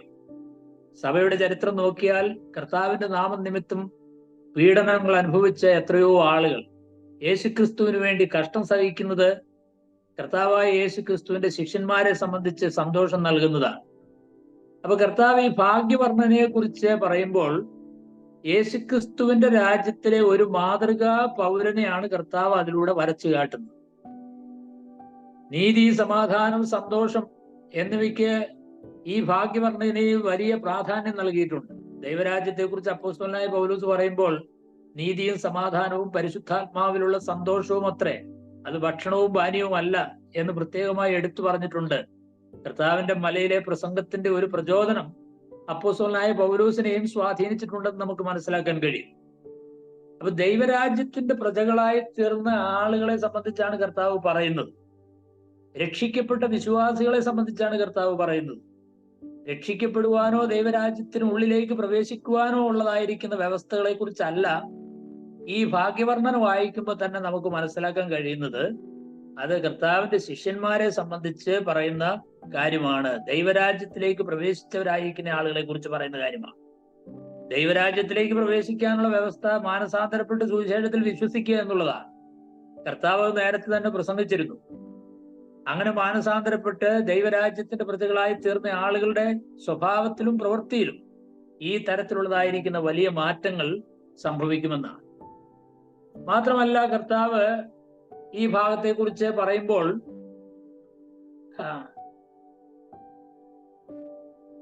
ശിഷ്യന്മാരുടെ ദൗത്യത്തെ കുറിച്ച് കർത്താവ് തുടർന്ന് പറയുന്നുണ്ട്. അവിടെ പറയുന്നത്, ശിഷ്യന്മാർ ഭൂമിയുടെ ഉപ്പാണ്, ലോകത്തിന്റെ വെളിച്ചമാണ്. അക്ഷരാർത്ഥത്തിൽ ശിഷ്യന്മാര് ഉപ്പും വെളിച്ചമല്ലെന്ന് നമുക്കറിയാം. ഉപ്പ് എന്നുള്ളത് വസ്തുക്കൾ കേടുകൂടാതെ സൂക്ഷിക്കാൻ ഉപകരിക്കുന്നു, ഭക്ഷണത്തിന് രുചി വരുത്തുന്നു. അതിനൊക്കെയാണ് സാധാരണ ഉപ്പ് ഉപയോഗിക്കുന്നത്. പഴയ നിയമത്തിലെ യാഗങ്ങളിലൊക്കെ അത് ചേർക്കുമായിരുന്നു. അതിൻ്റെയും ഉദ്ദേശം ഇതൊക്കെ തന്നെയായിരുന്നു. എന്ന് പറഞ്ഞാൽ ആത്മീകവും ധാർമ്മികവുമായ ആളുകൾ നശിച്ചു പോകാതെ സംരക്ഷിക്കാനായിട്ട് ശിഷ്യന്മാർക്ക് കഴിയുമെന്നാണ്. കർത്താവിന്റെ ശിഷ്യന്മാർക്ക് കഴിയും. മനുഷ്യരെ പ്രയോജനമുള്ളവരാക്കി തീർക്കാൻ ശിഷ്യന്മാർക്ക് കഴിയും. അത് സാധിക്കുന്നത് ശിഷ്യന്മാരുടെ സന്ദേശം വഴിയാണ്. അവർ പ്രസംഗിക്കുന്നതായിരിക്കുന്ന സന്ദേശം സ്വീകരിക്കുന്നവരുടെ ജീവനെ രക്ഷിക്കാനും അവരെ പ്രയോജനമുള്ളവരാക്കി തീർക്കാനും ശിഷ്യന്മാരുടെ പ്രവർത്തനങ്ങൾ വഴി കഴിയും. അതുകൊണ്ട് കർത്താവ് ശിഷ്യന്മാരോട് പറഞ്ഞു, നിങ്ങൾ ഭൂമിയുടെ ഉപ്പാകും. അതുകൊണ്ട് മലയിലെ പ്രസംഗം ആർക്ക് വേണ്ടിയിട്ടാണെന്ന് ചോദിച്ചാൽ അതിന്റെ ഉത്തരം കർത്താവിന്റെ ശിഷ്യന്മാർക്ക് വേണ്ടിയാണ്. നിങ്ങൾ ലോകത്തിന്റെ വെളിച്ചമാകുമെന്ന് പറഞ്ഞു. വെളിച്ചം ആരും മൂടി വയ്ക്കുന്നില്ല എന്ന് കർത്താവ് പറഞ്ഞു. അത് എല്ലാവർക്കും പ്രകാശം കൊടുക്കാനായിട്ട് പീഠത്തിന്മേലാണ് വയ്ക്കുന്നത്. ശിഷ്യന്മാരുടെ നല്ല പ്രവൃത്തികൾ കണ്ട് സ്വർഗസ്ഥനായ പിതാവിനെ ലോകത്തിലുള്ള ആളുകൾ മഹത്വപ്പെടുത്തും. അതാ കർത്താവ് പറഞ്ഞത്. അപ്പോ ശിഷ്യന്മാർ സുവിശേഷ സന്ദേശവും സൽപ്രവൃത്തികളും കൊണ്ട് ലോകത്തെ സ്വാധീനിക്കുകയും രൂപാന്തരപ്പെടുത്തുകയും ചെയ്യുന്ന ആളുകളായിരിക്കും എന്ന ആശയം കർത്താവ് പറയുകയാണ്. ദൈവരാജ്യത്തിന്റെ ശുശ്രൂഷക്കാരായിരിക്കുന്ന ആളുകൾ അങ്ങനെയാണ്. നമ്മളെ സംബന്ധിച്ച് നമുക്കൊരു സന്ദേശം ദൈവം നൽകിയിട്ടുണ്ട്. ആ സന്ദേശമാണ് ലോകം നശിച്ചു പോകാതിരിക്കാൻ നമ്മെ ഭരമേൽപ്പിച്ചിരിക്കുന്ന സന്ദേശം. അത് നാം ലോകത്തിൽ പ്രസംഗിക്കുക, ലോകത്തെ നാശത്തിൽ നിന്ന് വീണ്ടെടുക്കുക, രക്ഷിക്കുക, അനേക ആളുകളെ ആ സന്ദേശം രൂപാന്തരപ്പെടുത്തി സമൂഹത്തിൽ പ്രയോജനമുള്ളവരാക്കി തീർക്കുക. അത് കർത്താവിന്റെ ശിഷ്യന്മാരെ സംബന്ധിച്ച് ഏറ്റവും പ്രാധാന്യമുള്ള വിഷയമാണ്. അതുപോലെ സൽപ്രവൃത്തികൾ, നന്മപ്രവൃത്തികൾ, നീതിപ്രവൃത്തികൾ കൊണ്ട് ലോകത്തെ സ്വാധീനിക്കുക. ശിഷ്യന്മാരെ സംബന്ധിച്ച് ഈ രണ്ട് കാര്യങ്ങളാണ് വളരെ പ്രധാനപ്പെട്ടതായിരിക്കുന്ന കാര്യങ്ങൾ.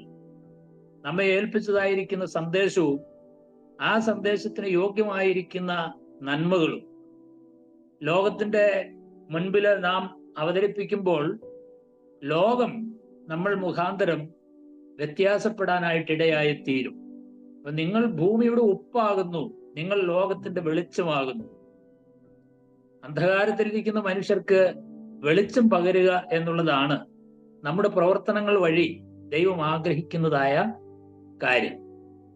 അപ്പൊ ശിഷ്യന്മാരെ സംബന്ധിച്ച് പറയുന്നത് അവർ ഭാഗ്യവാന്മാരെന്ന് മാത്രമല്ല, അവർ ലോകത്തിന്റെ ഉപ്പും ലോകത്തിന്റെ വെളിച്ചവുമാണ്.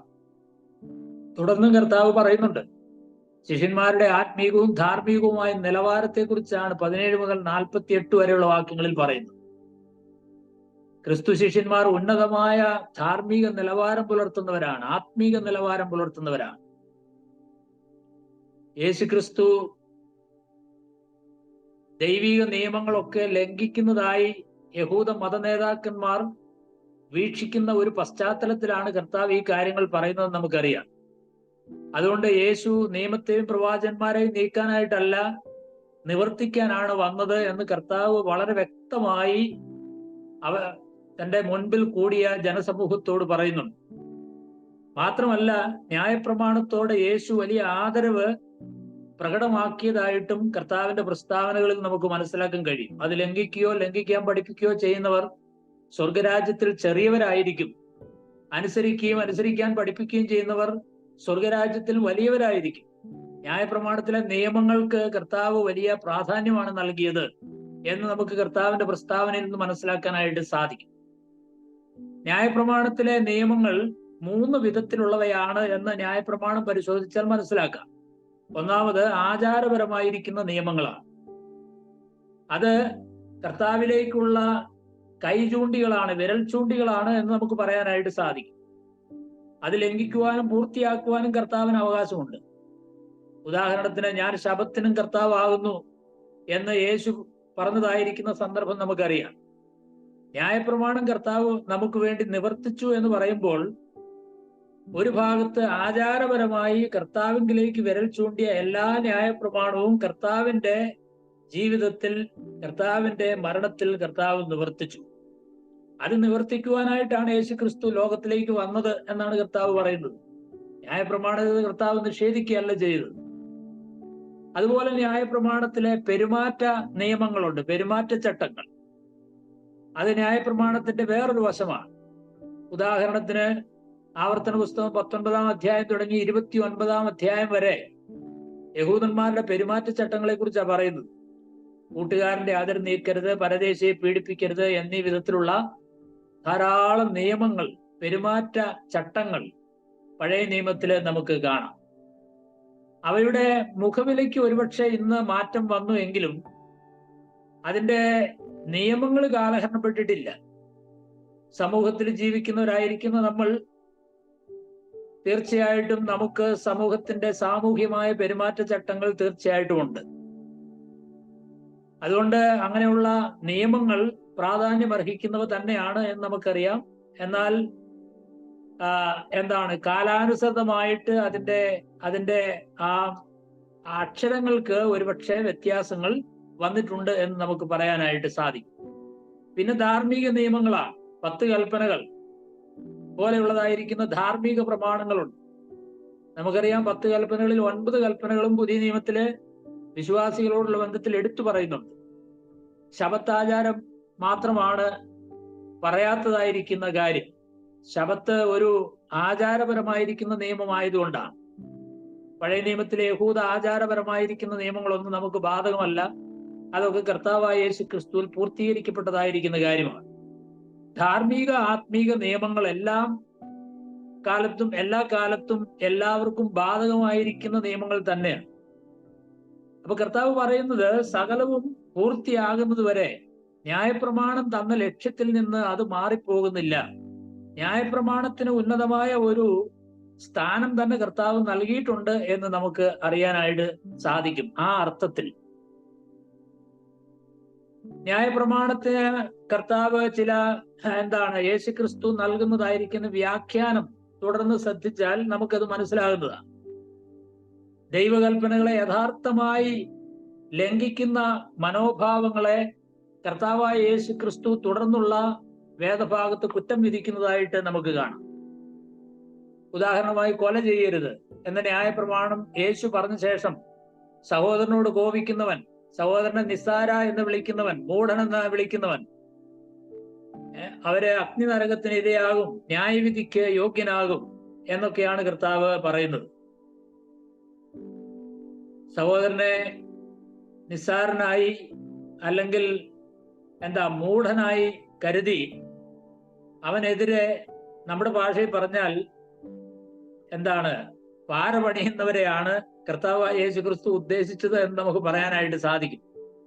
ചിലരെ കൊള്ളരുതാത്തവരെന്ന് മുദ്രയടിച്ച് ആത്മഹത്യ ചെയ്യാൻ വരെ ഇടയാക്കിയിട്ടുള്ളതായിരിക്കുന്ന സംഭവങ്ങൾ ലോകത്തിലുണ്ടെന്ന് നമുക്കറിയാം. ഇവർക്കെതിരെ കോടതി കൊലക്കുറ്റത്തിന് വരെ കേസെടുത്തിട്ടുണ്ടെന്ന് നമുക്കറിയാം.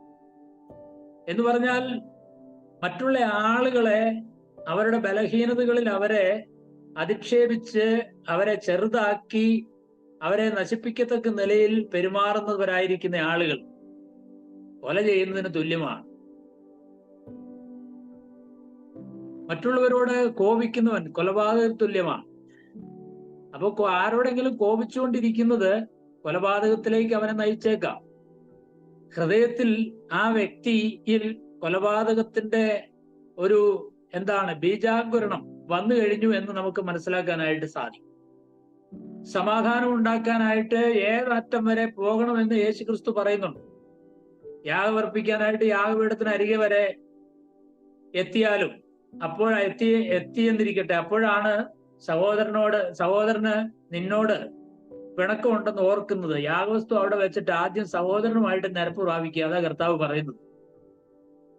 എന്ന് പറഞ്ഞാൽ വ്യക്തിബന്ധങ്ങളെക്കാൾ പ്രാധാന്യമുള്ളതല്ല മറ്റു കാര്യങ്ങൾ എന്നാണ്. വ്യക്തിബന്ധങ്ങൾ ശരിയാക്കണം എന്നാണ്. വ്യഭിചാരത്തെ കുറിച്ചാണ് കർത്താവ് മറ്റൊരു നിലയിൽ കുറ്റം വിധിക്കുന്നത്. കാമവികാരത്തോടെ സ്ത്രീയെ നോക്കുന്നവൻ ആ സ്ത്രീയുമായി വ്യഭിചാരം ചെയ്തു പോയി. തെറ്റായ ചിന്തകളെ കുറ്റം വിധിക്കുകയാണ് കർത്താവ്. ആ ചിന്ത വ്യഭിചാര കർമ്മത്തിലേക്ക് അവരെ നടത്തുന്നു. ഹൃദയത്തില് അങ്ങനെ സംഭവിച്ചു കഴിഞ്ഞുവെന്നാണ്. ഇത് തടയാനായിട്ട് അങ്ങേയറ്റത്തെ നടപടികൾ സ്വീകരിക്കേണ്ടി വരും എന്നാണ് കർത്താവ് പറയുന്നത്. പറഞ്ഞാൽ തുടർന്ന് പറയുന്നത് ഇടർച്ച വരുത്തുന്ന അവയവം തന്നെ നീക്കിക്കളയേണ്ടതായിട്ട് വരും. സാധാരണഗതിയിൽ ജീവൻ രക്ഷിക്കാനായിട്ട് ചിലര് കയ്യോ കാലോ ഒക്കെ മുറിച്ചു മാറ്റാൻ തയ്യാറായ സമയങ്ങളുണ്ടെന്ന് നമുക്കറിയാം. അതിനേക്കാളൊക്കെ പ്രാധാന്യമുള്ള വിഷയമാണ് അധാർമിക ചിന്തയും പ്രവണതയും ഒഴിവാക്കാൻ എത്ര വിലപ്പെട്ടതെന്ന് കരുതുന്ന ബന്ധങ്ങളും നമ്മൾ ഉപേക്ഷിക്കേണ്ടതായിട്ട് വരും. നിത്യനാശത്തിൽ വീഴുന്നതിനേക്കാൾ നല്ലത് അതാണെന്ന് കർത്താവ് പറയുന്നു. ദൈവരാജ്യത്തിന്റെ പ്രജകളായി തീർന്ന ആളുകൾ പാപത്തെ ഉപേക്ഷിക്കാനായിട്ട് പാപത്തോടുള്ള സമീപനവും മനോഭാവവും എത്ര ഗൗരവമായിട്ടാണ് എടുക്കുന്നത് എന്ന് കർത്താവ് അതിലൂടെ വ്യക്തമാക്കുകയാണ്. തുടർന്നും കർത്താവ് പറയുന്നുണ്ട്, നമ്മെ ഉപദ്രവിക്കുകയോ ദ്രോഹിക്കുകയോ ഒക്കെ ചെയ്യുന്നവരോട് എങ്ങനെയാണ് പെരുമാറേണ്ടത്.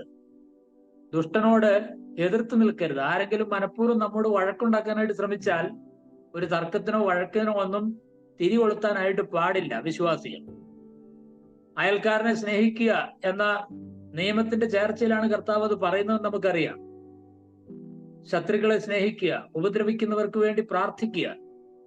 അപ്പോൾ സ്വർഗസ്ഥനായ പിതാവിന്റെ പുത്രന്മാരാണ് എന്ന് വെളിപ്പെട്ടു വരുമെന്നാണ്. നിങ്ങൾ സ്വർഗസ്ഥനായ പിതാവിന്റെ പുത്രന്മാരാണ്. അപ്പൊ സ്വർഗസ്ഥനായ പിതാവിന്റെ പുത്രന്മാരായിരിക്കുന്നവർ ഈ നിലയിലൊക്കെയാണ് ജീവിക്കുന്നത്. നമ്മളെ സംബന്ധിച്ച് അത് ബാധകമാണല്ലോ. ആ പ്രസംഗത്തിന്റെ ഭാഗം കർത്താവ് അവസാനിപ്പിക്കുന്നത്, ആകയാൽ നിങ്ങളുടെ സ്വർഗീയ പിതാവ് സൽഗുണപൂർണനായിരിക്കുന്ന പോലെ നിങ്ങളും സൽഗുണപൂർണരാകുവിൻ. അതായിരിക്കണം നമ്മുടെ ധാർമ്മിക നിലവാരം, അതായിരിക്കണം നമ്മുടെ മാതൃകയും നമ്മുടെ അനുകരണവും. നിങ്ങളുടെ പിതാവ് മനസ്സലിവുള്ളവനായിരിക്കുന്ന പോലെ നിങ്ങളും മനസ്സലിവുള്ളവരായിരിപ്പിൻ എന്നാണ് ലൂക്കോസിൽ വായിക്കുന്നത്. സ്വർഗീയ പിതാവിന്റെ മക്കളായിരിക്കുന്നവർ ആ പിതാവിന്റെ സ്വഭാവ സവിശേഷതകൾ ഉള്ളവരായിരിക്കും എന്നാണ് കർത്താവ് അതിലൂടെ പറയുന്നത്. തുടർന്ന് 6-ാം അധ്യായത്തിൽ നീതി പ്രവൃത്തികളെ കുറിച്ചും ദൈവത്തിലുള്ള ആശ്രയത്തെ കുറിച്ചുമാണ് പറയുന്നത്. ആളുകളെ കാണിക്കാൻ വേണ്ടി അവരുടെ മുമ്പിൽ വെച്ച് നിങ്ങളുടെ നീതി പ്രവൃത്തികൾ ചെയ്യാതിരിക്കാനായിട്ട് സൂക്ഷിച്ചു കൊള്ളണമെന്നാണ്. ഭിക്ഷ കൊടുക്കുന്നതും പ്രാർത്ഥിക്കുന്നതും ഉപവസിക്കുന്നതും ഒക്കെ കർത്താവ് പ്രത്യേകം എടുത്തു പറയുന്നുണ്ട്. ദൈവഭക്തിയുടെ കാപട്യത്തെ കർത്താവായ യേശു ക്രിസ്തു ആ ഭാഗത്ത് കുറ്റം വിധിക്കുകയാണ്. നിങ്ങൾ ദാനം ചെയ്യുമ്പോൾ നിങ്ങളുടെ മുൻപിൽ കാഹളം ഊതിക്കരുത്. കപടഭക്തര് അങ്ങനെ ചെയ്യാറുണ്ടല്ലോ എന്ന് കർത്താവ് പറയുകയാണ്. മനുഷ്യര് അറിയാനും അവരിൽ നിന്ന് മാനം ലഭിക്കാനുമാണ് പലപ്പോഴും ദാനധർമ്മങ്ങൾ ആളുകൾ ചെയ്യുന്നത്. ക്രിസ്തു ശിഷ്യന്മാരെ സംബന്ധിച്ച് അങ്ങനെയല്ല. ദാനധർമ്മങ്ങൾ ചെയ്യുമ്പോൾ മറ്റുള്ളവർ അറിയാമെന്നതല്ല അതിന്റെ അർത്ഥം. ദാനധർമ്മങ്ങൾ ചെയ്യുന്നതിന്റെ പുറകിലുള്ള ഉദ്ദേശത്തെയാണ് കുറ്റം വിധിക്കുന്നത് കർത്താവ്. ആളുകളെ കാണിക്കാനായിരിക്കരുതെന്നാണ്. പ്രാർത്ഥിക്കുമ്പോൾ കപടഭക്തി ഒഴിവാക്കണം. അതും ആളുകളെ കാണിക്കാനായിരിക്കരുത്. കപടഭക്തിക്കാരുടെ ലക്ഷണമാണ്. പ്രാർത്ഥിക്കുമ്പോൾ രഹസ്യത്തിൽ പ്രാർത്ഥിക്കുക, സ്വർഗസ്ഥ പിതാവിനോട് പ്രാർത്ഥിക്കുക. ഒരിക്കലും പരസ്യമായി പ്രാർത്ഥിക്കരുതെന്നൊന്നും അല്ല കർത്താവ് പറഞ്ഞതിന്റെ അർത്ഥം. പ്രാർത്ഥനയിലെ ഉദ്ദേശത്തെയാണ് കർത്താവ് അവിടെ കുറ്റം വിധിക്കുന്നത്. കേൾവിക്കാരിൽ മതിപ്പുളവാക്കാനോ അവരുടെ പ്രശംസ പിടിച്ചു പറ്റാനോ ഒന്നും ആയിരിക്കരുത് പ്രാർത്ഥനയുടെ ലക്ഷ്യം. പ്രാർത്ഥന എന്ന് പറയുന്നത് ദൈവവുമായിട്ടുള്ള ബന്ധത്തിന്റെ ഒരു പ്രകടനമാണ്. പ്രാർത്ഥിക്കുമ്പോൾ ജാതികൾ ചെയ്യുന്നത് പോലെ ഒരേ പ്രാർത്ഥന ഉരുവിടരുതെന്ന് കർത്താവ് പറഞ്ഞു. ഒരേ കാര്യം ആവർത്തിച്ച് പ്രാർത്ഥിക്കുന്നത് തെറ്റാണെന്നല്ല. കാണാപ്പാടം പഠിച്ച കുറെ കാര്യങ്ങൾ തന്നെയും പിന്നെയും ഒക്കെ ഉരുവിടുന്നതിനെ മനഃപ്പാടമാക്കിയതായിരിക്കുന്ന പ്രാർത്ഥനകൾ വീണ്ടും വീണ്ടും ചെല്ലുന്നതിനെയാണ് കർത്താവ് കുറ്റപ്പെടുത്തുന്നത്. അതുകൊണ്ടൊക്കെ ദൈവത്തെ പ്രസാദിപ്പിക്കാമെന്ന് ചിന്തിച്ചാൽ ശരിയല്ല. യഹൂദന്മാരുടെ ഇടയിൽ അങ്ങനെയുള്ളതായിരിക്കുന്ന പ്രാർത്ഥനകളൊക്കെ ഉണ്ട്. എന്നാൽ ക്രിസ്തുവിന്റെ ശിഷ്യന്മാരെ സംബന്ധിച്ച് അങ്ങനെയല്ല. തുടർന്ന് കർത്താവ് അവരെ മനോഹരമായിരിക്കുന്ന ഒരു പ്രാർത്ഥന പഠിപ്പിക്കുന്നുണ്ട്. 7 അപേക്ഷകൾ ഉള്ള ഒരു മാതൃകാ പ്രാർത്ഥനയാണ് ശിഷ്യന്മാരെ പഠിപ്പിക്കുന്നത്.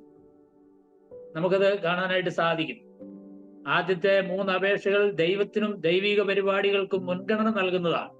പിന്നീട് വ്യക്തിപരമായ കാര്യങ്ങൾക്ക് വേണ്ടി, അന്നു വേണ്ട ആഹാരത്തിന് വേണ്ടിയും പാപങ്ങളുടെ ക്ഷമയ്ക്ക് വേണ്ടിയും പ്രലോഭനങ്ങളിൽ വീണുപോകാതിരിക്കുന്നതിന് വേണ്ടിയും ദുഷ്ടനിൽ നിന്ന് വിടുവിക്കുന്നതിന് വേണ്ടിയും വ്യക്തിപരമായി ദൈവസന്നിധിയിൽ പ്രാർത്ഥിക്കുന്ന പ്രാർത്ഥന. അപ്പൊ പ്രാർത്ഥനയിലെ എല്ലാ കപടഭക്തിയും കർത്താവായ യേശു ക്രിസ്തു കുറ്റം വിധിക്കുകയും എങ്ങനെയാണ് യഥാർത്ഥത്തിൽ പ്രാർത്ഥിക്കേണ്ടതെന്ന് ശിഷ്യന്മാരെ കർത്താവ് പഠിപ്പിക്കുകയും ചെയ്തു. ആ നിലയിലാണ് ശിഷ്യന്മാർ പ്രാർത്ഥിക്കേണ്ടത്. അപ്പൊ ഇത് മലയിലെ പ്രസംഗം നമ്മുടെ പ്രാർത്ഥനയിൽ ഏറ്റവും പ്രാധാന്യമുള്ള വിഷയമാണ്. നമ്മുടെ നീതി പ്രവൃത്തികളിൽ നമ്മൾ എങ്ങനെയാണ് അത് ചെയ്യേണ്ടത് എന്നതിനെ സംബന്ധിച്ച് വളരെ വ്യക്തമായി പഠിപ്പിക്കുന്ന കാര്യമാണ്. ഇതൊക്കെ ലോകത്തിലെ മതവിശ്വാസികളും ലോകത്തിലെ സാമൂഹ്യ പ്രവർത്തകരും ചെയ്യുന്നതിൽ നിന്ന് തികച്ചും വ്യത്യസ്തമായിരിക്കുന്ന പ്രവർത്തന ശൈലിയും രീതിയുമാണ് ദൈവരാജ്യത്തിന്റെ പ്രജകൾക്ക് ഉള്ളത് എന്നാണ് കർത്താവ് വ്യക്തമായിട്ട് പറയുന്നത്. തുടർന്ന് നമ്മൾ വസ്തുവകൾ എത്രമാത്രം പ്രാധാന്യം കൊടുക്കണം വസ്തുവകൾക്ക്. അതാണ് യേശു പറയുന്നത്. കീടങ്ങളും തുരുമ്പും നശിപ്പിക്കുകയും കള്ളം കയറി മോഷ്ടിക്കുകയും ഒക്കെ ചെയ്യുന്ന ഭൂമിയിൽ നിക്ഷേപം സ്വരൂപിക്കരുതെന്ന് കർത്താവ് പറയുന്നു. എത്ര ശരിയായിരിക്കുന്ന പ്രസ്താവനയാണ് കർത്താവ് പറയുന്നത്. ഭൗതിക സമ്പത്ത് എന്ന് പറയുന്നത് നശിച്ചു പോകുന്നതാണ്. അത് ഉണ്ടായിരിക്കുന്നത് കൊണ്ട് ദൈവമുൻപാകെ നമ്മുടെ മൂല്യമൊന്നും പ്രത്യേകം കൂടുന്നില്ല.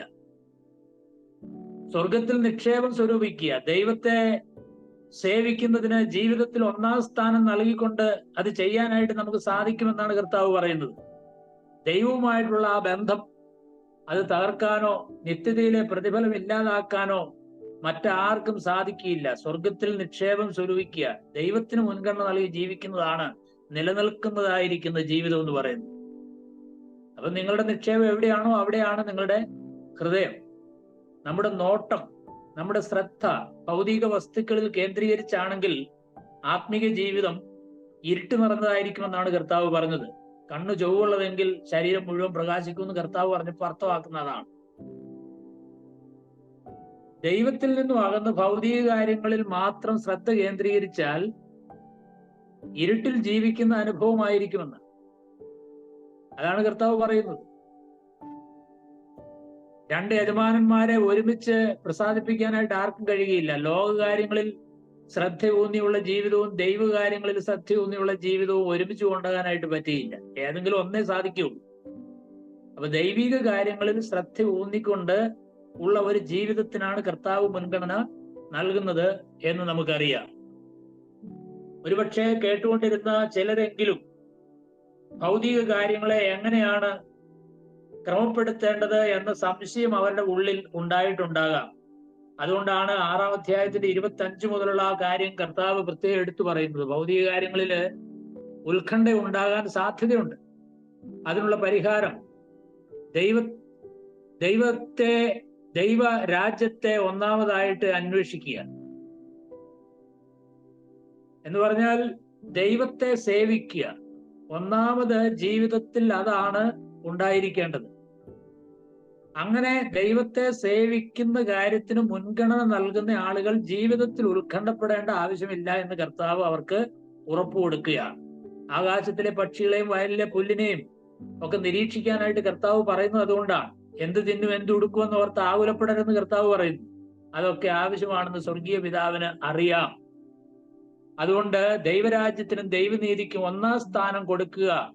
അപ്പോൾ മറ്റെല്ലാ കാര്യങ്ങളും നിങ്ങളുടെ ജീവിതത്തിൽ നിറവേറ്റപ്പെടും എന്ന് കർത്താവ് അവർക്ക് ഉറപ്പ് കൊടുക്കുകയാണ്. ഭൗതികമായിരിക്കുന്ന വിഷയങ്ങളെ കുറിച്ച് ആകുലപ്പെടേണ്ട, ഉത്കണ്ഠപ്പെടേണ്ട ആവശ്യമില്ല. നിങ്ങൾക്ക് വേണ്ടി കരുതുന്ന ഒരു പിതാവുണ്ട്.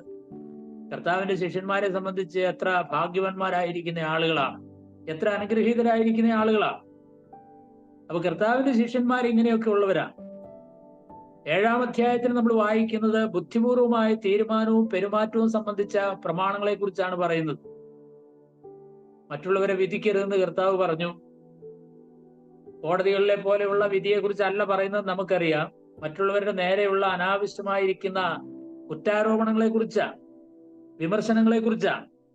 നമുക്ക് അറിവില്ലാത്ത വിഷയങ്ങളെ കുറിച്ച് നമ്മൾ ആരോപണങ്ങൾ ഉന്നയിക്കുമ്പോൾ അത് ക്രിസ്തു ശിഷ്യന്മാർക്ക് ചേരുന്ന ഒരു കാര്യമല്ല.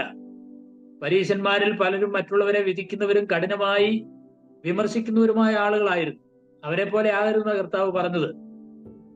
യേശു തന്റെ കേൾവിക്കാരോട് പറയുന്നത്, നിങ്ങളെ വിധിക്കാതിരിക്കണമെങ്കിൽ നിങ്ങളും വിധിക്കരുത്. അവരവരുടെ കണ്ണിൽ കോലിരിക്കെ മറ്റൊരുത്തിന്റെ കണ്ണിലെ കരടെടുക്കാൻ എങ്ങനെ നിങ്ങൾക്ക് കാഴ്ചയുണ്ടാവും എന്നാണ്.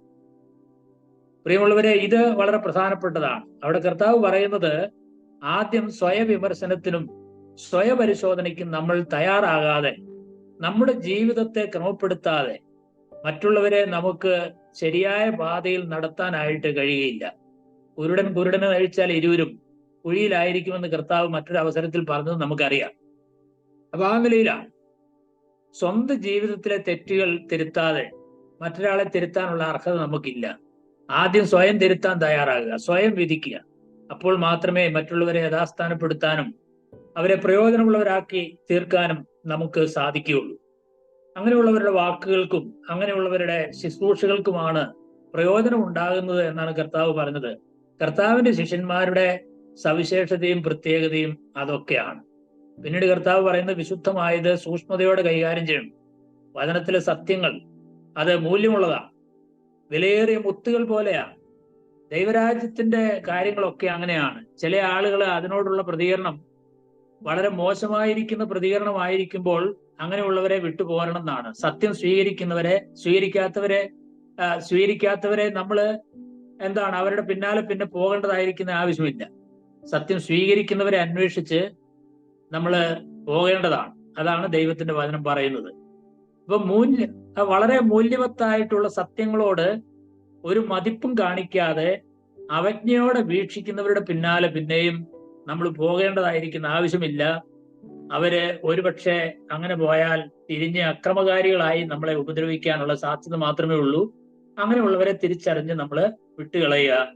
എന്നാൽ സത്യം സ്വീകരിക്കുന്ന ആളുകളുടെ പിന്നാലെ അവരെ അന്വേഷിച്ച് പോവുക. ഇതൊക്കെയാണ് ക്രിസ്തീയ ശിഷ്യന്മാരുടെ ഉത്തരവാദിത്വങ്ങൾ എന്ന് പറയുന്നത്. തുടർന്ന് പ്രാർത്ഥനയിലുള്ള ആവശ്യബോധത്തോടെ പ്രാർത്ഥിച്ചാൽ ഉത്തരം ലഭിക്കുമെന്ന് കർത്താവ് പറയുന്നുണ്ട്. നിത്യജീവന്റെ പാതയിൽ യഥാർത്ഥമായി സഞ്ചരിക്കുന്നവരാരാണ് എന്നും അവരെ എങ്ങനെ തിരിച്ചറിയാമെന്നും കർത്താവ് 7-ാം അധ്യായത്തില് തുടർന്നുള്ളതായിരിക്കുന്ന ഭാഗത്ത് പറയുന്നതായിട്ട് നമുക്ക് കാണാം. അവസാനമായി കർത്താവ് ഒരു ഉപമ പറഞ്ഞ് കർത്താവിന്റെ പ്രസംഗം അവസാനിപ്പിക്കുകയാണ്. എന്താണ് ഉപമ? ബുദ്ധിയുള്ള മനുഷ്യന്റെയും അതുപോലെ ബുദ്ധികെട്ട ഒരു മനുഷ്യന്റെയും ഉപമയാണ് പറയുന്നത്. പാറമേൽ വീട് പണിത ബുദ്ധിയുള്ള മനുഷ്യൻ, മണൽപ്പുറത്ത് വീട് പണ ഭോഷനായിരിക്കുന്ന മനുഷ്യൻ. കർത്താവ് ആ സാദൃശ്യം പറഞ്ഞിട്ട് പറയാണ്, എന്റെ ഈ വചനങ്ങളെ കേട്ട് ചെയ്യുന്നവനൊക്കെയും പാറമേൽ വീട് പണിത ബുദ്ധിയുള്ള മനുഷ്യനാകുന്നു എന്ന് പറഞ്ഞാൽ അതിന്റെ അർത്ഥം പ്രാഥമികമായി മലയിലെ പ്രസംഗം കേട്ടതായിരിക്കുന്ന ആളുകളോടാണ് പറയുന്നത്, എന്റെ ഈ വചനങ്ങളെ കേട്ട് ചെയ്യുന്നവനൊക്കെയും പാറമേൽ വീട് പണിത ബുദ്ധിയുള്ള മനുഷ്യനോട് തുല്യനാണ്. കർത്താവായ യേശു ക്രിസ്തുവിനെ രക്ഷിതാവായി സ്വീകരിച്ചവരും രക്ഷിതാവായി സ്വീകരിക്കാത്തവരും തമ്മിലുള്ള വ്യത്യാസമല്ല പ്രധാനമായും പറയുന്നത്. ആ ആശയം അതിനകത്ത് ഉൾക്കൊണ്ടിട്ടുണ്ടെങ്കിലും പ്രധാനമായും യേശു ക്രിസ്തുവിന്റെ വചനം കേട്ട് അത് അനുസരിക്കുന്നവരെ കുറിച്ചാണ് പറയുന്നത്. കർത്താവിന്റെ ശിഷ്യന്മാരെ കുറിച്ചാണ് പറയുന്നത്. യഥാർത്ഥ ശിഷ്യന്മാർ കർത്താവിന്റെ വചനം കേട്ട് അത് അനുസരിക്കുന്നവരാണ്, അത് ജീവിതത്തിൽ പ്രായോഗികമാക്കുന്നവരാണ്. അല്ലാത്തവർ ദൈവത്തിന്റെ വചനത്തിൽ കർത്താവിന്റെ പ്രസംഗത്തിലൂടെ കേട്ടതായിരിക്കുന്ന കാര്യങ്ങൾ ജീവിതത്തിന്റെ അടിസ്ഥാനമായി സ്വീകരിക്കാത്തവരും പ്രായോഗികമാക്കാത്തവരുമാണ്. വലിയൊരു ന്യായവിധി ജീവിതത്തെ പരിശോധിക്കുന്ന സമയം വരുമ്പോൾ അങ്ങനെയുള്ളവർക്ക് നിലനിൽക്കാനായിട്ട് സാധിക്കുകയില്ല. അതാണ് കർത്താവ് പറയുന്നത്. അതുകൊണ്ട് ഈ മലയിലെ പ്രസംഗം ഇന്നത്തെ കാലത്തെ വിശ്വാസികൾക്ക് വളരെ വളരെ പ്രസക്തമായിരിക്കുന്ന ഉപദേശങ്ങളാണ്, കർത്താവിന്റെ പഠിപ്പിക്കലുകളാണ്. അതിനെ അവഗണിക്കുവാനായിട്ട് ക്രിസ്ത്യാനികളായിരിക്കുന്ന നമുക്ക് ആർക്കും സാധിക്കില്ല. ക്രിസ്തുവിന്റെ ശിഷ്യന്മാർ അതിന്റെ യാഥാർത്ഥ്യത്തെ ശരിയായി ഉൾക്കൊണ്ട് ജീവിതത്തിൽ പ്രായോഗികമാക്കേണ്ടവരാണ്. എന്നാൽ ഇതൊന്നും നമ്മുടെ സ്വന്തം ശക്തി കൊണ്ട് കഴിയുകയില്ലെന്ന് നമുക്കറിയാം. ദൈവത്തിന്റെ കൃപയിൽ ആശ്രയിച്ച് ദൈവ സ്വഭാവമുള്ളവരായി ക്രിസ്തുവിന് അനുരൂപമായി തീരുവാൻ കർത്താവ് തന്റെ സ്വഭാവത്തെയും തന്റെ പ്രമാണങ്ങളെയും കർത്താവ് ഈ പ്രസംഗത്തിലൂടെ വെളിപ്പെടുത്തിയിരിക്കുകയാണ് ചെയ്യുന്നത് എന്ന് നമുക്കറിയാം. മലയിലെ പ്രസംഗത്തിന്റെ കേന്ദ്ര വിഷയം ഒരർത്ഥത്തിൽ പറഞ്ഞാല് കർത്താവായ യേശു ക്രിസ്തു തന്നെയാണ്. അതിന്റെ അവസാനത്തെ ഭാഗത്ത് നമ്മൾ വായിക്കുന്നത് 7-ാം അധ്യായത്തിന്റെ അവസാനത്തെ ഭാഗത്ത് കർത്താവിന്റെ ഈ പ്രസംഗം കേട്ട ജനത്തിന്റെ പ്രതികരണമാണ്. ഈ വചനങ്ങളെ യേശു പറഞ്ഞു തീർന്നപ്പോൾ പുരുഷാരം അവന്റെ ഉപദേശത്തിൽ വിസ്മയിച്ചു. അവരുടെ ശാസ്ത്രിമാരെ പോലെ അല്ല, അധികാരമുള്ളവനായിട്ടാണ് അവൻ അവരോട് ഉപദേശിച്ചത്. കർത്താവിന്റെ അധികാരം എന്ന് പറയുന്നത് ഒന്നാമത് തന്നെ കർത്താവിന്റെ ജീവിതത്തിലുള്ള കാര്യമാണ് കർത്താവ് പ്രസംഗിച്ചത്. കേവലം കുറെ ആശയങ്ങളും തത്വങ്ങളും കർത്താവ് പ്രസംഗിക്കുകയായിരുന്നില്ല. കർത്താവിന്റെ ജീവിതം കർത്താവിന്റെ ഉപദേശത്തോട് വളരെ ചേർന്നിരിക്കുന്നു. കർത്താവിന്റെ ഉപദേശത്തിന്റെ അടിസ്ഥാനത്തിൽ യേശുക്രിസ്തുവിന്റെ ജീവിതത്തെ പരിശോധിക്കുന്ന ഒരാൾക്ക് തീർച്ചയായിട്ടും കർത്താവിന്റെ ഉപദേശവും ജീവിതവും ഒരുപോലെ ഇരിക്കുന്നു എന്ന് പറയാനായിട്ട് സാധിക്കും. കർത്താവിന്റെ ഉപദേശത്തിന്റെ അധികാരം എന്ന് പറയുന്നത് കർത്താവിന്റെ ജീവിതമാണ്. മാത്രമല്ല, കർത്താവ് ഇവിടെ പറയുന്നതെല്ലാം ഞാനോ നിങ്ങളോട് അരുളി ചെയ്യുന്നത് എന്ന നിലയിലാണ് കർത്താവ് പറഞ്ഞിട്ടുള്ളത്. എന്ന് പറഞ്ഞാൽ ദൈവം മനുഷ്യരോട് സംസാരിക്കുന്നതിന് തുല്യമായ നിലയിലാണ് കർത്താവ് സംസാരിക്കുന്നത്. പഴയ നിയമത്തിലെ പ്രവാചകന്മാരും ഒക്കെ സംസാരിച്ചത് യഹോവ ഇപ്രകാരം അരുളി ചെയ്യുന്നു എന്നാണെങ്കിൽ കർത്താവ് പറയുന്നു ഞാനോ നിങ്ങളോട് കൽപ്പിക്കുന്നത് അരുളി ചെയ്യുന്നത് എന്ന നിലയിലാണ്. അതുകൊണ്ട് ദൈവത്തിന്റെ കൽപ്പനകളും ദൈവത്തിന്റെ ഉപദേശങ്ങളും തന്നെയാണ് ഈ വേദഭാഗത്തുള്ളത് എന്ന കാര്യവും നമുക്കറിയാം. ദൈവാധികാരത്തിലാണ് കർത്താവ് സംസാരിക്കുന്നത്. പരീശന്മാർക്കോ ശാസ്ത്രിമാർക്കോ ആ നിലയിൽ സംസാരിക്കാനുള്ള കഴിവ് ഉണ്ടായിരുന്നില്ല എന്ന് നമുക്ക് മനസ്സിലാക്കാനായിട്ട് സാധിക്കും. അതുകൊണ്ട് അവരുടെ ശാസ്ത്രിമാർ പഠിപ്പിച്ചതുപോലെയൊന്നും അല്ല കർത്താവ് ഈ തന്റെ ശിഷ്യന്മാരെ പഠിപ്പിച്ചത് എന്ന് നമുക്കറിയാം. നമ്മുടെ ഗുരുവായിരിക്കുന്ന യേശു ക്രിസ്തു തന്റെ ജീവിതത്തിൽ മാതൃകയായി കാണിച്ചിട്ടുള്ള ആ ജീവിതത്തെ കർത്താവ് തന്റെ ശിഷ്യന്മാരുടെ മുൻപിൽ പ്രദർശിപ്പിക്കുകയാണ് ചെയ്യുന്നത്. അതാണ് യേശുക്രിസ്തുവിന്റെ ശിഷ്യന്മാരിൽ നിന്ന് കർത്താവ് പ്രതീക്ഷിക്കുന്നതായ കാര്യം എന്ന് ഈ മലയിലെ പ്രസംഗം പരിശോധിക്കുമ്പോൾ നമുക്ക് മനസ്സിലാക്കാനായിട്ട് സാധിക്കും.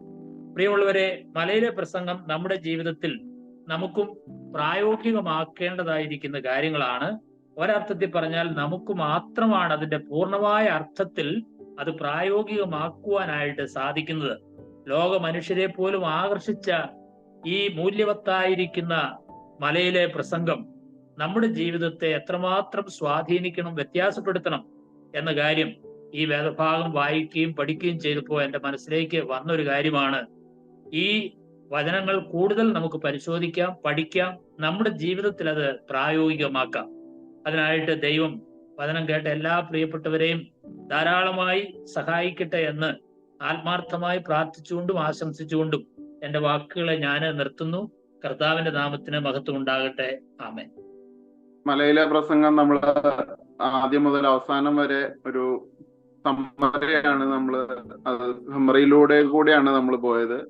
അത് നമ്മൾ കേട്ടപ്പോൾ മലയിലെ പ്രസംഗം കർത്താവിന്റെ ശിഷ്യന്മാർക്ക് എഴുതിയതാണ്. അത് നമുക്ക് ഓരോരുത്തർക്കും എഴുതിയിട്ടുള്ളതാണ്. അത് നമ്മുടെ ഇന്നത്തെ ദൈനംദിന ജീവിതത്തിൽ അതിന്റെ പ്രസക്തി ഏറ്റവും വളരെ അധികമാണ്. അത് നമ്മൾ പൂർണ്ണമായി തിരിച്ചറിഞ്ഞ് നമ്മുടെ ജീവിതത്തിൽ അതിനനുസരിച്ചുള്ള മാറ്റങ്ങൾ നമ്മുടെ ജീവിതത്തിൽ വരേണ്ടതാണ് എന്ന് നമുക്ക് ഈ സമയത്ത് ഓർക്കാം. അത് നമ്മൾ എങ്ങനെയെങ്കിലും മനഃപൂർവ്വം ചെയ്തെടുക്കേണ്ട ചില തീരുമാനങ്ങളായിട്ടോ അങ്ങനെയൊന്നുമല്ല. കർത്താവിൽ ആശ്രയിച്ച് നമുക്ക് സ്വന്തമായിട്ടൊന്നും ചെയ്യാൻ സാധിക്കില്ല എന്ന് ഓർത്തുകൊണ്ട് തന്നെ കർത്താവിൽ ആശ്രയിച്ച് കർത്താവിന്റെ കൃപയാല് ഓരോ കാര്യങ്ങളും നമുക്ക് ചെയ്യാനായിട്ട് ശ്രമിക്കാം.